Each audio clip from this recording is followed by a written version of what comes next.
और एक बात और अच्छे से ध्यान रखिएगा, आप ब्राह्मण को भोजन कराएं ना कराएं, आपने धूप छोड़ी ना छोड़ी वो पता नहीं, गाय को रोटी दी ना दी, स्वान को भोजन दिया ना दिया, कौवे को भोजन दिया ना दिया, चलेगा। पर जिस दिन अमावस्या के दिन पितृपक्ष समाप्त हो, उस दिन प्रदोष काल में, प्रदोष के समय पर, प्रदोष काल में शाम के समय पर जाकर किसी भी नदी, तालाब, बावड़ी, कुआं, कहीं ना कहीं जो आपके पास में हो, वहां पर एक घी का दिया, बत्ती का मुंह दक्षिण की ओर कर कर अवश्य जला कर जाना। सारे पितृदोष समाप्त हो जाएगा, सारा पितृदोष समाप्त। अमावस्या के दिन किसी भी जलाशय के पास में, नदी, तालाब, बावड़ी, कुआं, जो आपके शहर में, आपके गांव में, आपके नगर में हो, वहां जाकर लगा दे। अगर नदी, तालाब, बावड़ी, कुआं नहीं है तो पीपल का वृक्ष हो या बेलपत्री का वृक्ष हो या वट का वृक्ष हो, उसके नीचे लगा दो प्रदोष काल में। पर अमावस्या के दिन लगाएं जरूर। क्यों?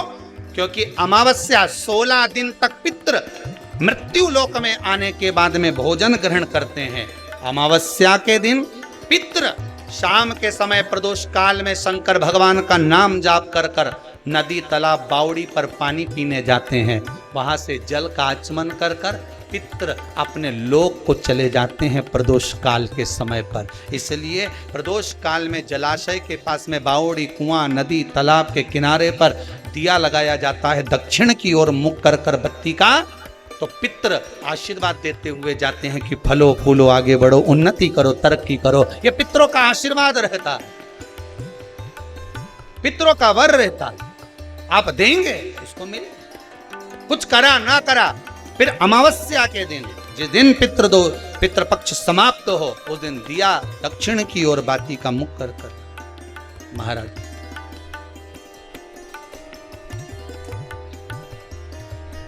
थोड़ा सा कच्चा दूध, कच्चा दूध मतलब तपाया ना हो, आवाज बढ़ा, रिटर्न, थोड़ा सा कच्चा दूध, और अपन अमावस्या के दिन या पितृपक्ष में या ब्राह्मणों को या ब्राह्मण के बच्चे को अमावस्या के दिन दूध पिलाते हैं या दूध का गिलास देते हैं, तो वो पका हुआ नहीं देता, वो पका हुआ नहीं देता, वो कच्चा दूध। पीपल के नीचे जो दूध चढ़ाते हैं वो जम के बोलते जाओ कच्चा। शिव जी को जो दूध चढ़ाए वो कच्चा। कहीं पूजन में अगर प्रयोग लिया जाए तो कच्चा, पका हुआ का वर्णन नहीं है कि पका हुआ दूध होना चाहिए, यहाँ तो कच्चे दूध का वर्णन है, कच्चा दूध, वहां कच्चा दूध चढ़ाएगा। किस लिए? कारण क्या है? शंकर भगवान के श्री विग्रह में, भगवान शंकर के शिवलिंग में, भगवान शिव के शिवलिंग के भीतर सारे लोक, चाहे वो वैकुंठ लोक हो, चाहे वो मृत्यु लोक हो, चाहे वो पितृलोक हो, सब उस शिवलिंग के भीतर विराजमान है महाराज। शिवलिंग के भीतर विराजमान है महाराज, शिवलिंग के भीतर सारे के सारे लोग वहां पर विराजमान है। ठीक है, अब आपने जब कच्चा दूध शंकर जी पर समर्पित किया तो केवल शिव के लिए नहीं गया, वो कच्चा दूध जब आपने शंकर भगवान को चढ़ाया तो वो दूध सारे लोकों में होता होता हो पितृलोक में भी गया, और जो आपके पूर्वज थे उनका कल्याण कर दिया उस दूध ने, उस भाग ने।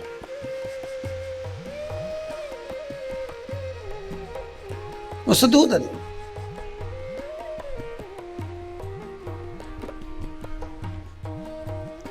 एक व्यक्ति अगर सत्संग में लग जाता है, एक व्यक्ति भगवान के कीर्तन में लग जाता है, एक व्यक्ति भगवत स्मरण में लग जाता है, तो ये पक्का है कि वो एक पीढ़ी नहीं, 7 पीढ़ी नहीं, ना जाने कितनी पीढ़ियों को तार देता है।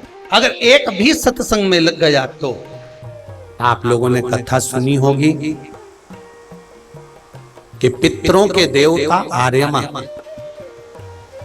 जो कौए पर बैठते हैं और कौए पर बैठकर 16 श्राद्ध में 16 दिन आर्यमा स्वामी पितरों को पितृलोक चंद्रलोक से ऊपर पितृलोक से लेकर निकलते हैं। जैसे आपके यहाँ चतुर्थी का श्राद्ध है तो चतुर्थी के श्राद्ध वाले दिन जितने भी चतुर्थी के श्राद्ध वाले हैं सब जगह पर पितरों को भेजते हैं, उनकी छतों पर छोड़कर आते हैं। फिर 7 दिन तक श्राद्ध वाले 16 दिन तक पितृ पूरी पृथ्वी पर मृत्यु लोक में भ्रमण करते हैं, श्राद्ध का भोजन करते हैं। एकम का श्राद्ध जिसका होता है उसको भेजते, दूज का जिसको भेजते, तीज का जिसको भेजते। इनको लेकर उस दिन वापिस नहीं जाते, इनको अमावस्या वाले दिन लेकर जाते। 16 दिन श्राद्ध के पूर्वज पितृलोक छोड़कर चंद्रलोक छोड़कर मृत्यु लोक में भ्रमण करते हैं।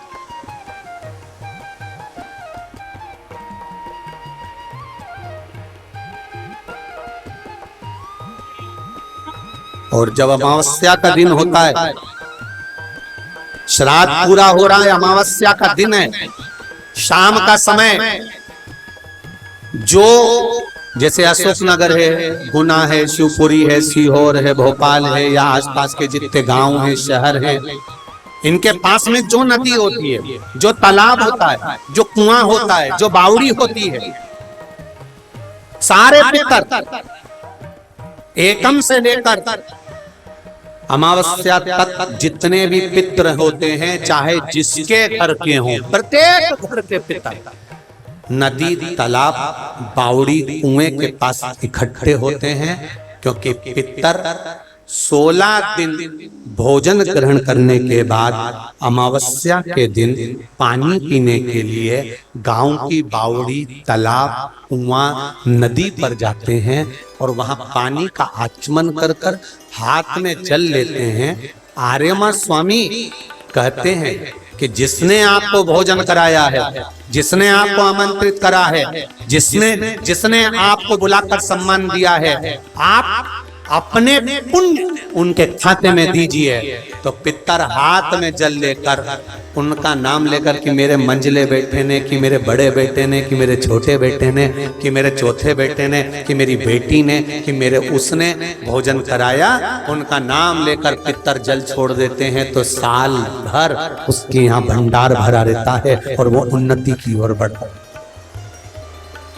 इसलिए सनातन हिंदू धर्म में नियम है कि 16 श्राद्ध के 16 दिन पूरे हो और अमावस्या का दिन हो, आपने ब्राह्मण को भोजन कराया ना कराया, आपने पिंडदान करा ना करा, आपने तर्पण करा कि न करा, आपने किसी को एक अन्न भी किसी को दिया कि नहीं दिया, आपने गाय को रोटी दी कि नहीं दी, आपने कौवे को कागल दिया कि नहीं दिया, आपने स्वान को भोजन दिया कि नहीं दिया। पर एक काम जरूर करो कि अमावस्या के दिन शाम के समय तुम्हारे नगर में, मोहल्ले में, गांव में, खेड़े में जो नदी हो या तालाब हो या बावड़ी हो या कुआं हो, कोई भी एक जगह पर जाकर एक घी का दीप अवश्य लगाना चाहिए अपने पूर्वजों के नाम से। तो पूर्वजों को वो जो दिया की रोशनी होती है ना, वो दिए की रोशनी को पाकर पितर पूरी रात्रि भर भ्रमण, इसलिए कहते हैं ना दूसरे दिन देवी जी बैठने वाली रहती है, इसलिए कहते हैं अमावस्या की रात्रि बड़ी भारी होती है। क्यों कहते हैं? क्योंकि पितर सब इस मृत्यु लोक से चंद्रलोक होते हुए पितृलोक जाते हैं। तो जो दिया जलाता है उसके पूर्वजों को प्रकाश, रोशनी और राह मिलती है। तो उसकी जिंदगी में कितनी भी उलझन चल रही होती है, कितना भी काम अटक रहा होता है, कोर्ट में केस भी चल रहा होता है, या कितनी बड़ी बीमारी हो रही होती है, अगर वो अमावस्या के दिन शाम के समय दिया लगा देता है नदी के घाट पर या तालाब या बावड़ी या कुएं के घाट पर, तो उसकी जिंदगी में जितनी अटकलें आती हैं वो सारी समाप्त हो जाती हैं और रास्ता मिल जाता है। इसलिए अमावस्या के दिन का महत्व है। लगाइए आप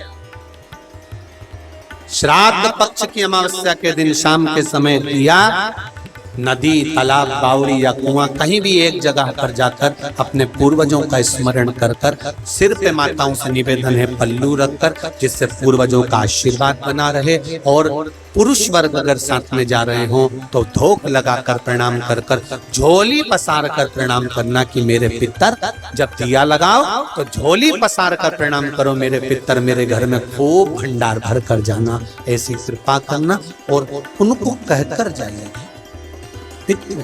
मेरा एक निवेदन आपसे भी है, ठेला चलाने वाला, ऑटो चलाने वाला, गाड़ी चलाने वाला, कबाड़ा बेचने वाला, भिक्षा मांगने वाला, एक गरीब से गरीब भी व्यक्ति एक घी का दिया अगर अमावस्या के दिन शाम के समय नदी, तालाब या बावड़ी के स्थान पर, घाट पर लगा दे श्राद्ध पक्ष में, अगली जब श्राद्ध आए तो बताना जरूर पत्र लिखकर कि पितरों ने भंडार भरा कि नहीं भरा, दिया कि नहीं दिया, देते हैं कि नहीं देते, ये जरूर बता। अगली बार जहाँ कथा रहे तो आ जाना आप भी बताने के लिए अशोकनगर वालों की हमने। और जितने सुन रहे हैं भारत की भूमि पर, जितने देश विदेश में बैठकर कथा सुन रहे हैं, सब स्मरण करो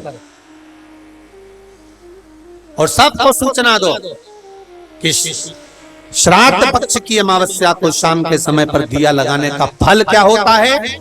इस क्लिप को काट कर जनमानस तक भेजिए कि उसका लाभ क्या है, उसका फल क्या प्राप्त हो।